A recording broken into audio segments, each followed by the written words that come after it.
isugu nimid oo naloogu yeeray in uu muujiyo ra'iisul wasaare Professor Cabdiweli Maxamed Cali Gaas inuu u taagan yahay xilka madaxweynenimo oo uu murashax u yahay.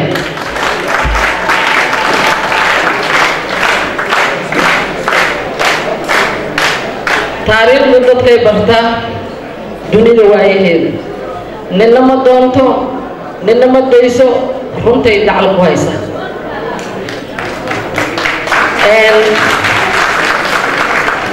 soomaaliduna waxay dhahdaa qofkii libinta xaasida xaashee ma fiicna. wixii 8 sano uu soo qaban waayay hadday 30 qodob ahaayeen hadday 12 qodob ahaayeen hadday 8 qodob ahaayeen waxaa lagu soo koobay 4 qodob iyo 12 bilood inay ku dhamaan.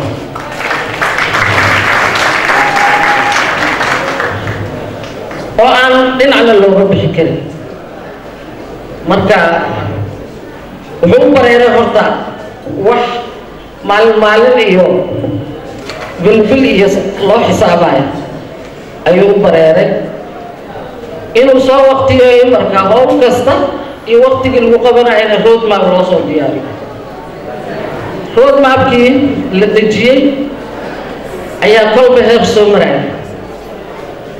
waxaan rabaa inaan uga mahad celiyo kasoo qaybgalkaygana muhiim ay u tahay munaasabadan wixii intaas adkaa oo aan ku wada taagnayn in aqoontiisa iyo samirkiisa iyo dulqaadkiisa iyo nasiibkiisa